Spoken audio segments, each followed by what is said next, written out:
Nós estamos já quase finalizando Apocalipse.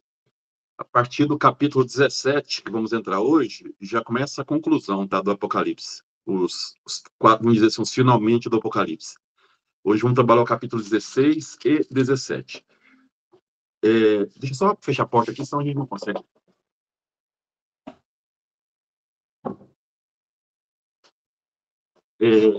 A partir do capítulo 12 para frente, inicia-se o Maria de Fato começando agora, tá? Vamos trabalhar 16 e 17. A partir do capítulo 12, começa já a delinear aí o que nós chamamos do julgamento de Deus apresentado pelo João contra a sociedade injusta. Qual é a sociedade injusta? Roma. Existe esse livrinho aqui também, chamado Apocalipse, Texto e Comentário Leitura Facilitada, é do Mauro Odorício. Esse livrinho aqui. Peraí. Esse livrinho aqui, ele apresenta, enquanto os outros livros, a maioria apresenta Roma como uma sociedade injusta, esse aqui vai apresentar Jerusalém como uma cidade injusta. Até uma ou outra. É difícil saber, porque o Apocalipse, a linguagem é de 2000 anos atrás. Mas eu sou de acordo que a cidade injusta que o João esteja falando é Roma, até pelas características que ele dá. Tá? Então, você vai encontrar a interpretação, como é aqui do Mauro, que a cidade injusta é Jerusalém, que matou Jesus, tá? Para ele. Mas a maioria dos biblistas, como aqui que nós estamos trabalhando para vocês, José Bortolini, Carlos Mester, para eles a sociedade injusta que o João está descrevendo é Roma, mesmo porque é Roma que está perseguindo nesse momento os cristãos, tá? Não é Jerusalém, é Roma. Então, eu sou mais de acordo com essa interpretação, até porque também as características que ele vai dando, vocês vão ver hoje, tudo indica que é Roma, essa sociedade injusta. Então, começa o julgamento de Deus em relação àqueles perseguidores. Vocês lembram, lá do capítulo 6, como falamos isso, que o julgamento de Deus foi um pedido dos mártires que estavam no altar. Eles pedem o julgamento de Deus. Quem são os mártires? São aqueles que morreram pela fé. Morreram pela fé. Então, eles pedem que Deus julgue aqueles que os mataram. Então, eles que estimulam Deus a esse julgamento. Não se trata de vingança, o cristianismo não trabalha com vingança, mas com justiça. A ideia é de justiça. Mas antes do julgamento começar, vocês lembram, Deus deu uma chance e fala da conversão. E qual é a referência do julgamento? É o Evangelho, aquele livrinho, no capítulo 10 fala disso, no livrinho que na boca ele é doce, mas no estômago ele é amargo. Por que na boca o Evangelho é doce? Porque ele é bonito. Mas quando você vive o Evangelho, você percebe perseguições. As pessoas passam a perseguir, por isso que ele é amargo do estômago. Então, a referência do julgamento é o Evangelho. Tanto é que lá atrás, nós vimos já nas aulas passadas, que Deus fala assim, é necessário continuar ainda profetizando. Para quê? Porque Deus quer a conversão das pessoas. Deus quer que aqueles idólatras, aqueles que idolatram deuses, o Império Romano, os imperadores, se convertam. Mas como eles não se converteram, então começa o julgamento. Nós vimos isso no capítulo 14, que foi na aula passada. Uma metáfora utilizada pelo João, ele usa aí a ideia da foice e do lagar de uva, né, onde que as pessoas serão pisadas, aqueles que não se converteram. E Jesus, ele preside o julgamento, né? Ele preside esse julgamento, sentado no trono. Ele é o juiz, o filho do homem, tá? No capítulo 15, que nós terminamos na aula passada, as comunidades, elas cantam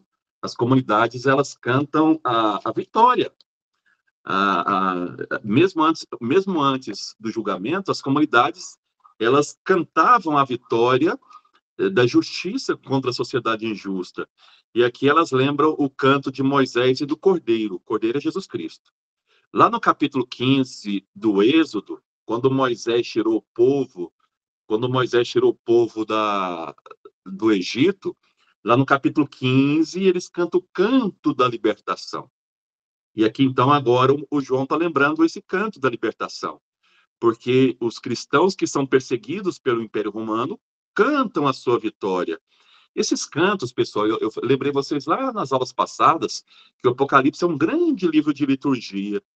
As comunidades se reuniam e para se fortalecer, para fortalecer a sua fé, a sua resistência, que é a palavra-chave do Apocalipse, resistência, profecia, são três palavras muito chaves aqui do Apocalipse. Discernimento, quer dizer, clareza de entendimento, né? Resistência das comunidades e profecia. Elas devem continuar profetizando. Então, para que essas comunidades continuassem a profetizar, que essas comunidades continuassem sendo resistentes, nas liturgias, o que é liturgias? Nas missas, nas celebrações, não se falava missa naquela época, não eram celebrações. Nas celebrações, essas comunidades cantavam cantos de vitória, cantavam cantos de fidelidade a Deus, como único Senhor, como Rei Universal, elas cantavam a glória de Deus, era uma forma de resistência, tá? Nós estamos aí começando, ainda nós vamos trabalhar capítulo 16 e 17, tá bom? Daqui a pouquinho a gente já entra aqui. Então, no capítulo 15, são cantos, né? O João aqui coloca cantos de Moisés e cantos do Cordeiro. Por quê? Porque Jesus, ele é o grande libertador, ele é o grande vencedor da morte. Jesus, com a ressurreição, ele foi o grande libertador da humanidade, tá? E aí, a partir já do final do capítulo 15, o João apresenta aí as 7 pragas e as 7 taças. Aqui as taças, elas são taças do julgamento de Deus, né? As pragas, vai lembrar aqui, de novo, o Egito. As pragas que Deus enviou lá no Egito, tá? Então é isso aí. Hoje eu vou começar o capítulo 16. O capítulo 16, então, é o julgamento. Vocês lembram que quando a gente falou das trombetas, cada trombeta anunciava o fim de um terço da terra, um terço da terra, um terço do mar, lembra disso? Então, quando foi anunciada a primeira trombeta, um terço da terra foi dizimado. A segunda trombeta, um terço do mar foi dizimado. A terceira trombeta, um terço das estrelas foi dizimado. Então, era parcial. Lá nas trombetas, o fim era parcial. Por quê? Deus esperava a conversão das pessoas. Então, era parcial. No capítulo 16, não. Capítulo 16, a destruição será total para aqueles que não se converteram. Para aqueles que não se converteram. Então, até esse livrinho aqui do Mauro, muito bacana também, por sinal, ele fala que não é uma luta de Deus contra as forças da natureza. Na verdade, é a justiça de Deus contra aqueles que não se converteram. Contra aqueles que não se converteram. Tá? Então, no capítulo 16, nós vamos ver agora as 7 pragas em relação àqueles que não se converteram. Quando João está falando das pragas, ele está na cabeça dele as pragas do Egito. Porque lá no Egito, qual que era o inimigo? O faraó. Era o faraó. Qual que é o inimigo agora aqui? É o imperador romano. O imperador romano, que oprime as comunidades, que mata os cristãos.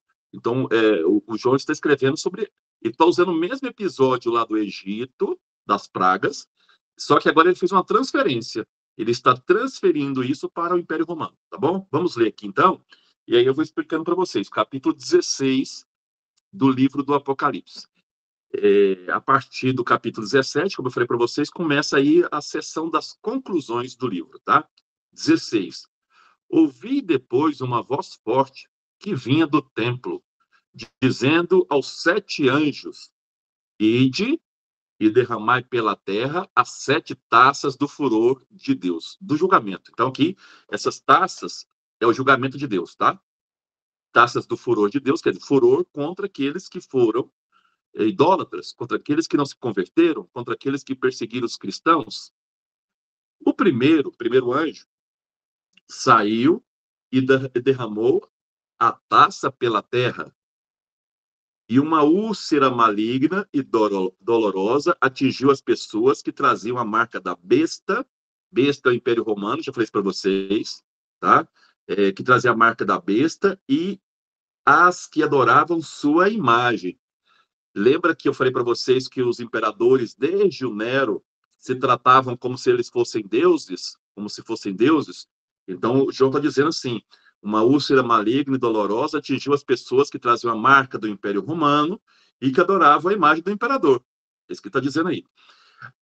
Vocês lembram que lá nas pragas do Egito, uma das pragas do Egito era a úlcera, não sei se vocês se recordam disso. Lá no Egito, quando Deus manda as pragas, uma das pragas contra a população do Egito era a úlcera. Então, João está lembrando a mesma imagem aqui, está fazendo a mesma imagem ali do Egito, tá? O segundo derramou a taça pelo mar,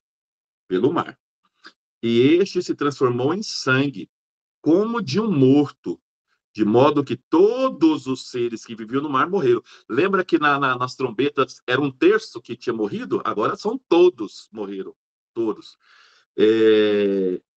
Eu vou continuar o terceiro aqui, porque o terceiro e o segundo é muito parecido, eu quero lembrar aqui uma praga lá do Egito. O terceiro derramou a taça pelos rios e fontes e transformaram-se em sangue.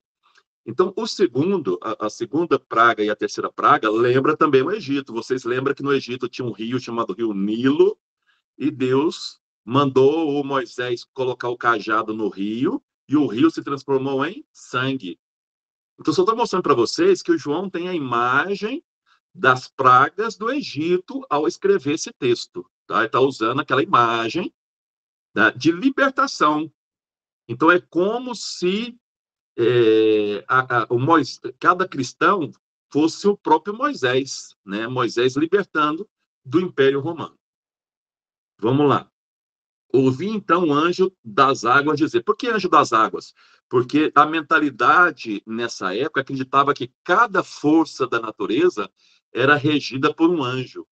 Então, as chuvas tinham um anjo, a água tinha outro anjo, por isso que está chamando assim, ouvi então o anjo das águas dizer. Então, a mentalidade da época acreditava que o anjo era o responsável por cada força da natureza, tá? Essa é a mentalidade. Olha só, justo és aquele que é e aquele que era, o santo. Lembra que lá no início do Apocalipse, o João chama Deus de aquele que é, aquele que era e aquele que vem?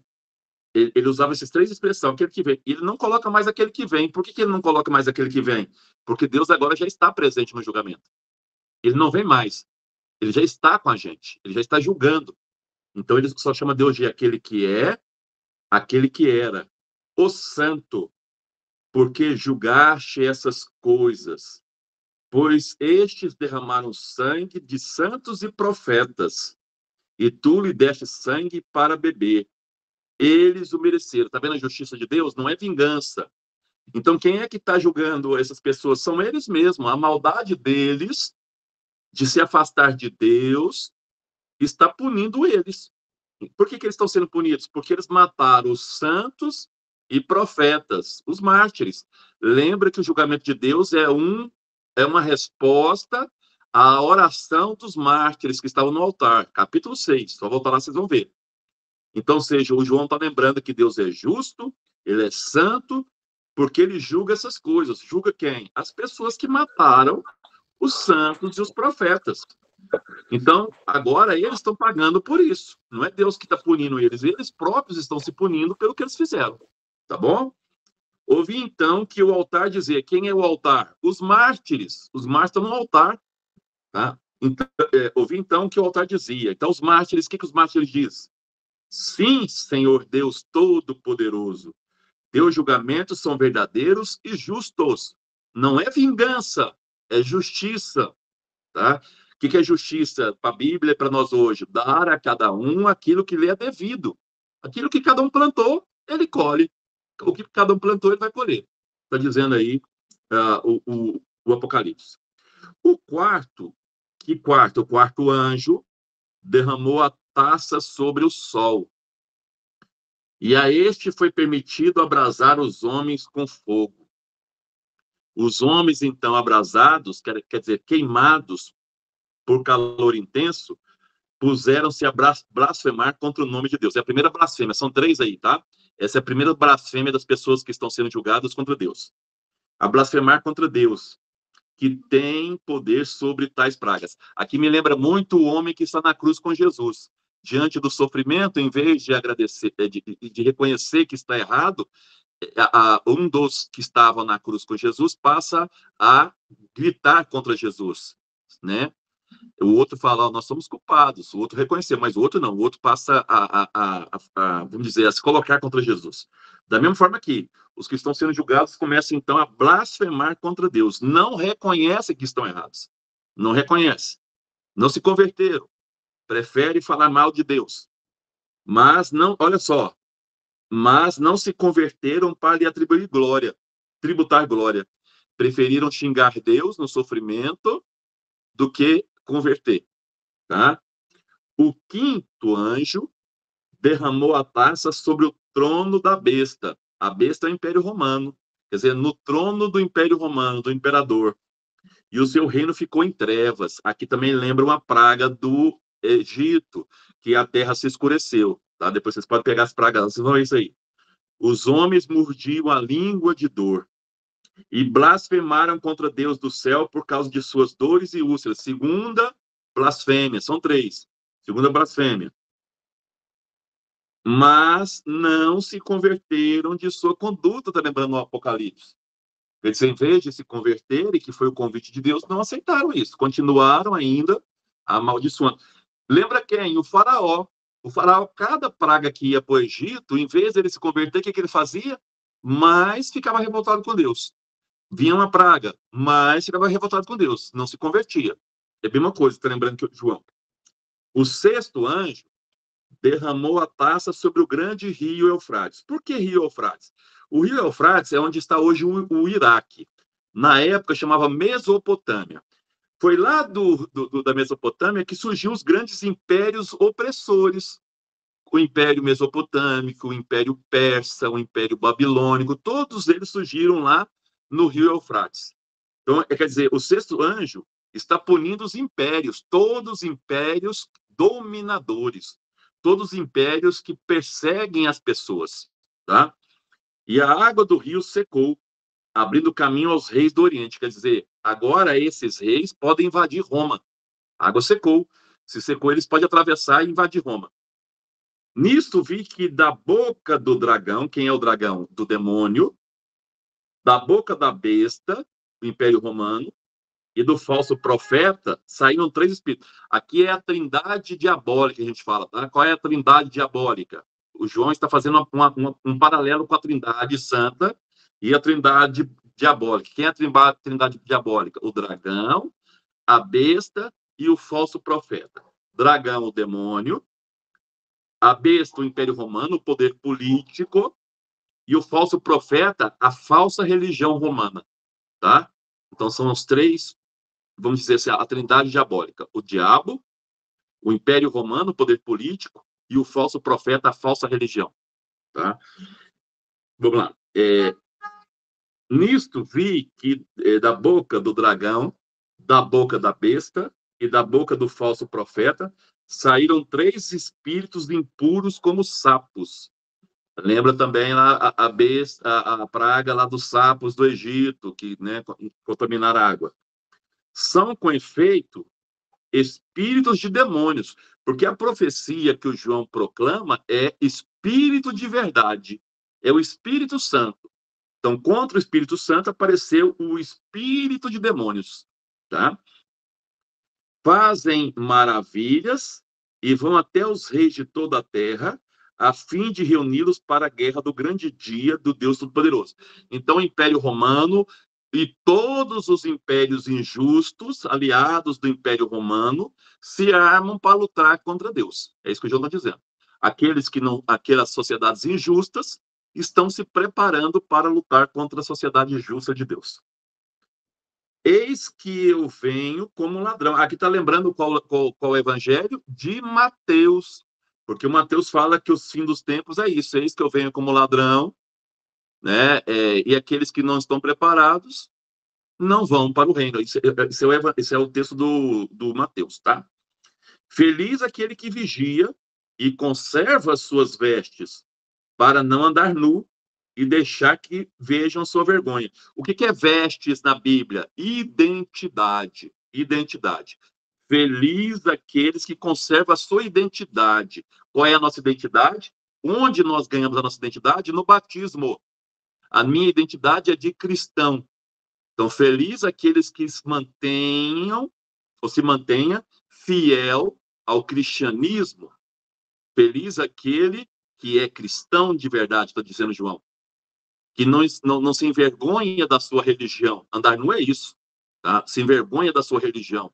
Então, felizes são aqueles que mantêm a sua veste, a sua identidade. Nós somos cristãos e adquirimos essa veste pelo batismo. Tá bom? Eles os reuniram, então, no lugar que em hebraico se chama Armagedon. O que é Armagedon? Muitas pessoas falam desse Armagedon. Armagedon é uma montanha que existe em Israel, chamada Montanha de Megido. A palavra Armagedon em hebraico é isso, Montanha de Megido. Por que o João está lembrando dessa montanha? Porque foi nessa montanha que o rei, chamado Joel, ele perdeu a batalha. Então, para o povo de Israel, Armagedon significa montanha da derrota. Montanha da derrota. Toda vez que vocês ouvirem essa palavra Armagedon, na mentalidade judaica, significa montanha da derrota. Onde os reis estão se reunindo para lutar contra Deus? Na montanha da derrota. O João está dizendo que eles vão ser derrotados. Podem se reunir. Todas as forças do mal podem se reunir contra Deus. Vão ser todas derrotadas. Por isso que ele fala de Armagedon. Eles se reúnem lá, na montanha da derrota. O sétimo, finalmente, espalhou sua taça pelo ar. Nisso saiu um forte voz do templo, dizendo: está realizado. Quer dizer, o julgamento acabou. Está realizado. Houve, então, relâmpagos, vozes, trovões e um forte terremoto. Já expliquei para vocês que na Bíblia, relâmpago, vozes, trovões, significa teofania. O que é a teofania? Manifestação de Deus. Deus está se manifestando. Quando vocês pegam lá o livro do Êxodo, Moisés sempre, quando vai falar com Deus, ele fala e Deus responde com relâmpagos e trovões. Relâmpagos e trovões. Tá? Então, Deus se manifesta na mentalidade do povo antigo através dessas forças da natureza. Então, está realizado, o julgamento acabou. O julgamento acabou. Tá, se o julgamento acabou, o que vai surgir no lugar? O João vai falar isso lá na frente. Vai surgir a nova Jerusalém. Um novo céu e uma nova terra. Tá? Então, ele fala de um forte terremoto. Que terremoto é esse? Já vou adiantar. Terremoto tão violento como nunca houve desde que o homem apareceu na Terra. O terremoto aqui é a ressurreição de Cristo, esse terremoto. É a ressurreição de Cristo, é a ressurreição dos mártires. Por isso que ele fala desse terremoto. Quer dizer, Cristo ressuscitou e com ele todos os que deram a vida pelo Evangelho. Tá? A grande cidade se dividiu em 3 partes, e as cidades das nações caíram. Quer dizer, Roma caiu, a grande Babilônia caiu. Tá? Pessoal, o João está animando, não sei se vocês estão entendendo isso, o João está animando as comunidades. Quer dizer, isso que vai acontecer no futuro. Não se desanime, Deus não nos abandonou. Deus está com a gente, ele vai punir a sociedade. Eu vi isso. Então, ele usa uma metáfora. Não é que ele está prevendo, adivinhando o futuro. Ele sabe que Deus não abandona o seu povo, que Deus está com o seu povo. Da mesma forma que aconteceu no Egito, vai acontecer agora, e pior ainda, pior para a sociedade injusta. Deus não abandona. E aquilo que vocês acham, o fulano morreu, nós perdemos, não. A morte no Senhor não é derrota, é vitória. Quem morre em Cristo não morre. Quem morre sem Cristo, esse morre. Aí a dor. Ele está apontando, aqueles que morrem sem a conversão, é dor, é como se fossem as pragas do Egito. É terrível. Mantenha-se firme. Não perca a sua identidade. Quer dizer, não vire para o lado errado, para o lado do Império Romano. Continue firmes. É isso que o João está dizendo, tá? A grande cidade se dividiu em 3 partes e as cidades das nações caíram. Deus se lembrou, então, de Babilônia, a grande. A Babilônia foi a que perseguiu, né? Foi do exílio, né? A perseguiu os judeus, vocês lembram disso, do exílio da Babilônia, tá? Para lhe dar o cálice do vinho do furor de sua ira, do julgamento. Deus julgando a grande Babilônia. Qual é a grande Babilônia quando o Apocalipse está sendo escrito? Roma. Roma, tá? O Apocalipse, quando ele é escrito, a Grande Babilônia é Roma. As ilhas todas fugiram, tá vendo? É metáfora, ele está usando metáfora, imagens, linguagens, né? As ilhas todas fugiram, os montes desapareceram, do céu caiu sobre os homens um granizo pesado como chuva de talentos. Diz que essa, quer dizer, é como se fosse chuva de pedra de gelo, né? Tá lembrando ele aqui.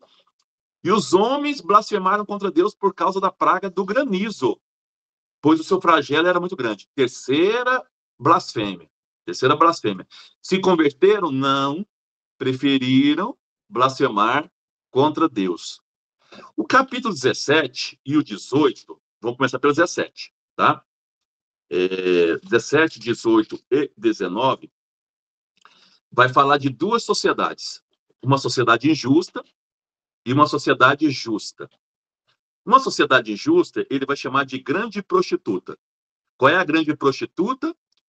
Para a maioria dos biblistas, é Roma, a grande prostituta.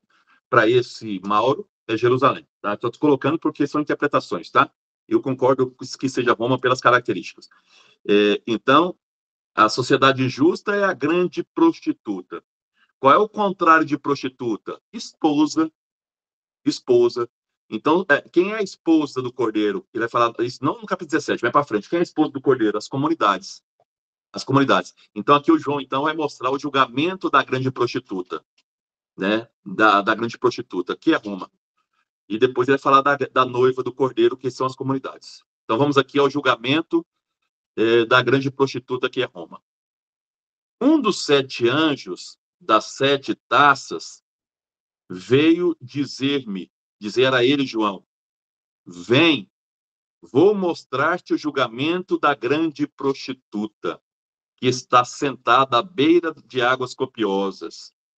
É interessante observar aqui, quando a gente fala aqui de Roma, Roma está onde ele fala que a grande prostituta está sentada à beira de águas copiosas. Onde Roma foi construída?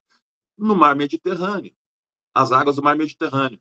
Por isso que eu falo que é Roma. Se eu falasse assim, ó, é Jerusalém, mas Jerusalém não tem nem água próxima. Então, ou seja, é por isso que fica muito claro que ele está falando de Roma, sentada à beira de águas copiosas, tá bom? Vamos lá.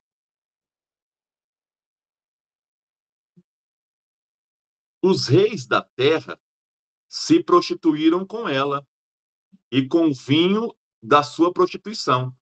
Embriagaram-se os habitantes da terra. Quer dizer, são os reis clientes de Roma. E está dizendo aí que todos os reis se associaram a Roma. São esses reis que a gente fala de clientes, né, que foram dominados por Roma. E se prostituíram com Roma.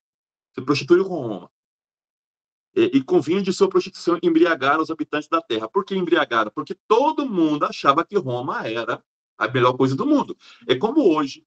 As pessoas acham que os Estados Unidos é a melhor coisa do mundo, mas os Estados Unidos cria guerra em Israel, os Estados Unidos cria guerra na África, os Estados Unidos cria guerra na América Latina, mas quem olha de fora fica assim, nossa, eu quero ir para os Estados Unidos, que lá é o melhor lugar do mundo.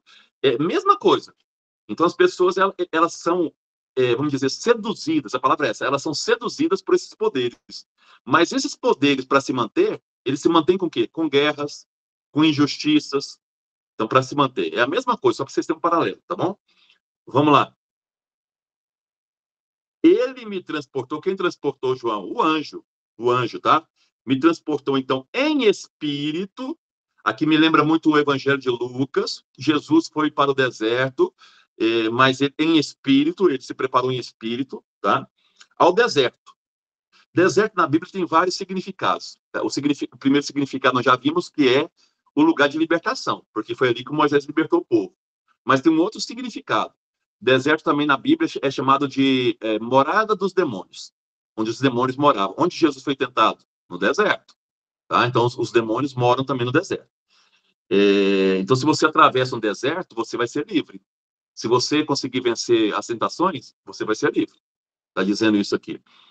Ao deserto, onde eu vi uma mulher sentada sobre uma besta escarlate, cheia de títulos blasfemos.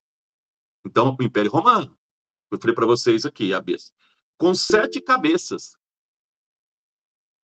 Tá bom, Degena, depois você pega o vídeo. Com 7 cabeças. 7 cabeças por quê? Porque Roma tem 7 montanhas, foi construída sobre 7 colinas, tá? E 10 chifres. 10 chifres são os reis clientes de Roma. A mulher estava vestida com púrpura escarlate. Aqui lembra, quem gosta de Bíblia, quando Josué entrou, mandou 2 emissários lá para Jericó, as muralhas de Jericó, eles encontraram uma mulher que era prostituta.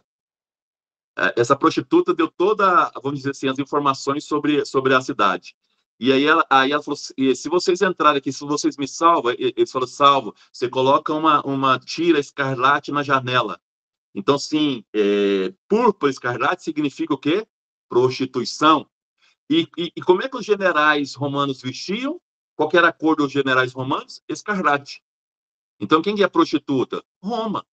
É Roma, tá? Adornada de ouro, pedras preciosas e pérolas. Quer dizer, tudo aquilo que Roma roubou das pessoas, roubou dos impérios, tá? E tinha na mão um cálice de ouro cheio de abominações. São as impurezas de sua prostituição, quer dizer, os roubos de Roma ao longo da história, tá? Sobre a fronte estava escrito o nome, um mistério.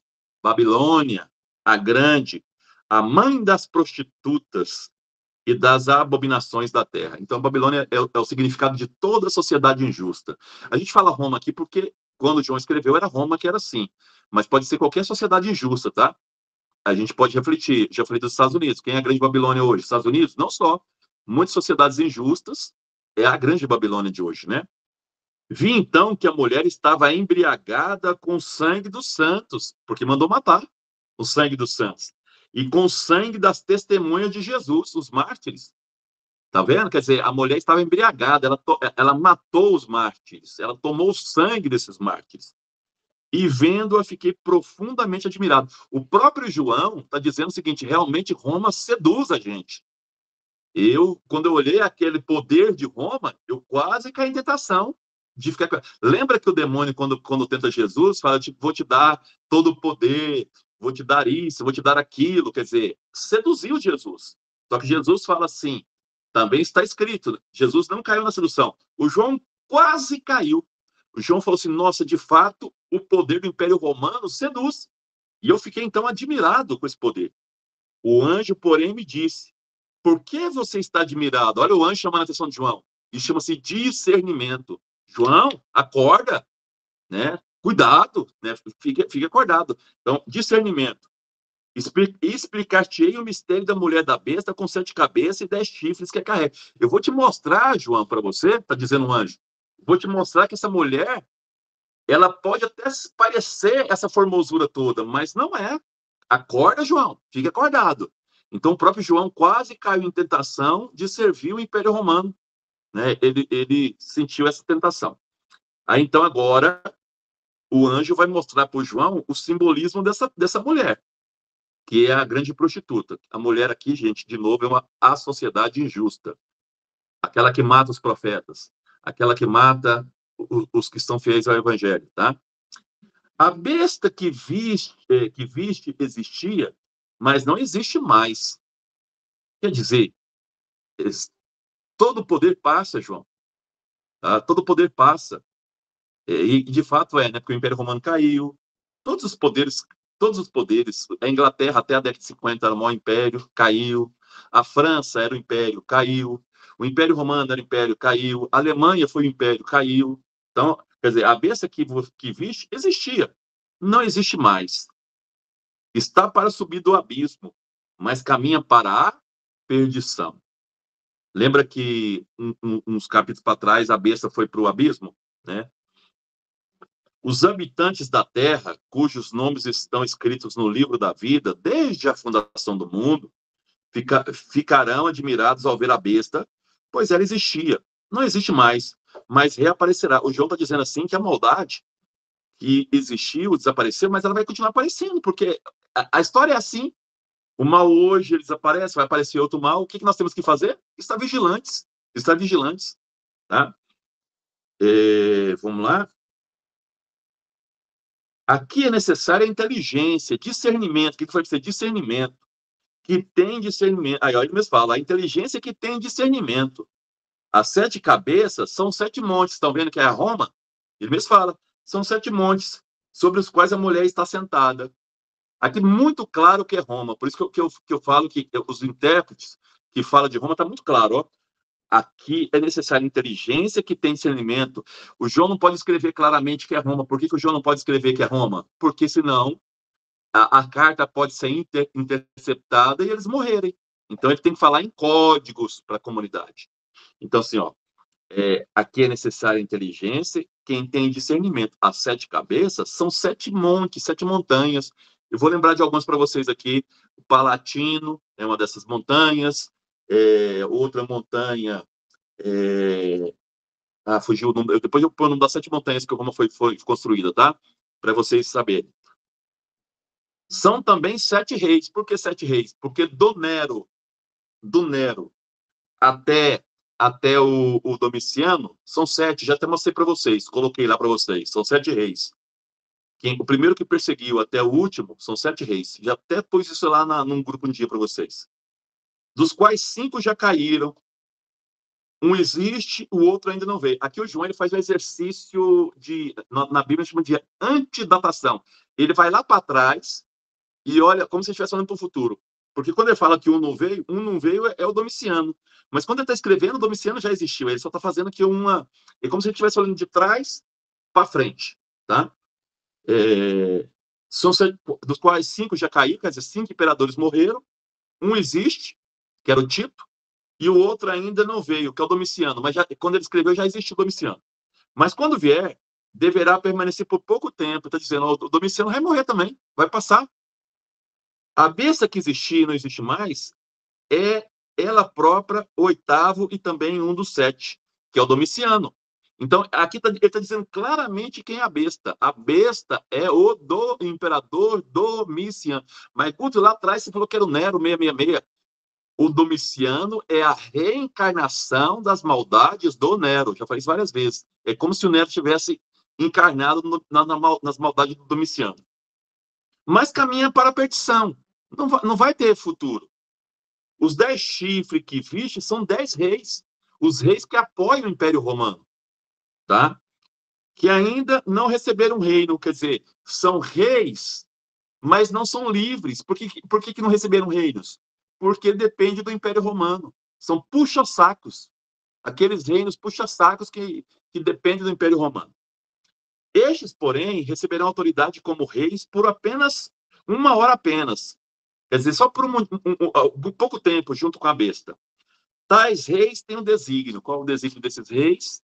Entregar seu poder à autoridade da besta. A besta. Não é isso que acontece? Quando você se alia aos poderosos, você entrega seu poder a eles. Farão guerra contra o Cordeiro. Quer dizer, esses reinos vão se colocar contra Cristo, mas o Cordeiro os vencerá. Por que Cristo os vencerá? A resposta aqui, ó. Porque ele, Cristo, é o Senhor dos senhores, é o Rei dos reis. Dia 20 agora nós celebramos o dia da festa do Cristo Rei. Ele é o Rei dos reis. E com ele vencerão também os chamados, os escolhidos, os fiéis. Olha a esperança que o João dá para essa gente, pessoal. Ele está dizendo, ó, Cristo, ele é o Senhor dos senhores, ele é o Rei dos reis, e todos aqueles que são fiéis com Cristo, o que vai acontecer? Vão vencer com eles. Tem uma novena de Nossa Senhora do Perpétuo Socorro, quem gosta dessa novena, fala assim uma frase muito bonita, aqueles que estão sofrendo, que estão doentes, aí fala assim, ó, se morremos com Cristo, com ele ressuscitaremos. Se sofremos com Cristo, com eles obteremos a vitória. É isso que o João está dizendo aqui. E continuou, as águas que viste, onde a prostituta está sentada, são povos e multidões, nações e línguas. Quer dizer, aqui o João também ele dá uma interpretação mais clara para as águas. Lembra que eu falei para vocês que as águas, na Bíblia, representa as maldades, as coisas ruins? Então, seja, as águas que essa prostituta, Roma está sentada, são todas as multidões, nações e línguas que ela domina, que Roma domina. O mar Mediterrâneo, não era pelo mar Mediterrâneo que Roma dominava o mundo? Então, está dizendo, essa água são todas as nações, povos e línguas que Roma domina. Os 10 chifres que viste e a besta, contudo, odiarão a prostituta. Ninguém consegue ser oprimido por muito tempo. Os reis vão se voltar contra Roma. Está vendo o julgamento? E isso aconteceu? Aconteceu várias vezes. Então, odiarão a prostituta e a despojarão, deixando-a nua. Esses reinos vão fazer guerra contra Roma e vão deixar Roma nua. Comerão suas carnes e entregarão as chamas. Roma foi invadida várias vezes na história. O João está certo nisso aqui, tá? Pois Deus lhe pôs no coração realizar seus desígnios, entregar sua realeza à besta, até que a palavra de Deus seja cumprida. A mulher que viste, enfim, é a grande cidade, Roma, que reina sobre os reis da terra. Por isso que eu falo assim que a interpretação do Bortolini, no meu ponto de vista, é mais fiel do que a do Mauro. O Mauro fala que é Jerusalém. Você vê claramente que não é Jerusalém. Ele está falando de Roma. Está dominando todos os povos. Tá bom? Então, vocês viram, nesse momento ainda, a Babilônia não foi julgada. O anjo apenas levou o João para o deserto e ele viu essa Babilônia. Ficou seduzida por ela. Só que a partir do capítulo 18, um anjo vai anunciar a queda da Babilônia, a queda do Império Romano. Tá? Isso nós vamos ver na próxima aula, no capítulo 18, onde vai dar essa queda da Babilônia. Ok? Alguma dúvida, podem perguntar. Então, pessoal, o Apocalipse é um livro muito bacana de fortalecimento da fé, né, de pessoas que estão sofrendo, e João está encorajando eles. Calma, calma. Sabe assim, Deus não nos abandonou. O julgamento de Deus vai ser terrível contra essa grande Babilônia, contra Roma. Isso que está dizendo João aqui. Se alguém tiver pergunta, pode fazer, senão depois a gente vai respondendo lá no privado, quem tiver. Estamos quase finalizando. Na próxima aula a gente vai ver o 18 e o 19, depois mais uma aula o 20, 21 e 22 a gente finaliza. Mais 2 aulas a gente finaliza aí o Apocalipse, tá bom? Então fiquem com Deus, a gente se encontra na próxima aula, tá? Não esqueça de ver os videozinhos que eu estou mandando de 10 minutos. Vai ajudar vocês lá também. Fiquem com Deus, pessoal. Até mais. Boa noite.